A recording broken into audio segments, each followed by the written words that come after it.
மக்களே பயங்கரமான ஒரு பிளேஸ், பயங்கரமான வியூ பாயிண்ட். உண்மையாலுமே வந்தீங்கன்னா மஸ்ட் விசிட்னே சொல்லுவேன். வத்தல் மலையில் அங்கே பாருங்கள் மிஸ்ட் அவுட்டு எல்லாமே சூப்பராக இருக்குது.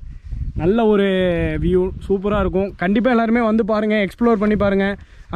ஸ்குவாடாக வந்தீங்கனாலும் சரி, பைக்கர்ஸாக வந்தீங்கனாலும் சரி, ட்ராவல்ஸாக வந்தீங்கனாலும் சரி, ட்ராவலராக வந்தீங்கனாலும் சரி, அதே மாதிரி லவர்ஸாக வந்தீங்கனாலும் வாங்க. எல்லாருமே வரலாம், யார் வேணாலும் வேணான்னு சொல்ல. லவர்ஸாக வந்தீங்கன்னா ஜஸ்ட் எக்ஸ்ப்ளோர் பண்ணுறதுக்கு மட்டும் வாங்க, வேறு எதுக்கும் வேணான்னு நான் சொல்கிறேன். யார் மனதையும் புண்படுத்தும் நோக்கமில்லை, எந்த ஒரு விஷயத்தையும் குறிப்பிட்டு சொல்லவில்லை. ஸோ உண்மையாலுமே சூப்பரான பிளேஸ். இந்த பாறையெல்லாம் பாருங்களேன், எல்லாமே எடுத்து வச்ச மாதிரி இருக்குல்ல, அதாவது அப்படியே எடுத்து வச்ச மாதிரியே இருக்குது. சூப்பரான பிளேஸ். அது கண்டிப்பாக தானாக வந்தது தான், ஆனால் பார்க்குறக்கு அப்படி இருக்குது. லாஸ்ட்டாக ஒரு வியூ காட்டுறேன் பாருங்கள். எங்கடா இங்கே என்ன பண்ணுற டேய்? அவங்க லவர் கொண்டு ஸ்பாட் செலக்ட் பண்ணுற மாதிரி ப்ரோ. அந்த வாரம் போகாதீங்க ப்ரோ, எனக்கே பயமாக இருக்குது. நான் அந்த வரதில்லை ப்ரோ. இல்லை நானே இதுக்கு மேலாம் போக மாட்டேன். ரொம்பலாம் அட்வென்ச்சர் எதிர்பார்க்க மாட்டேன்.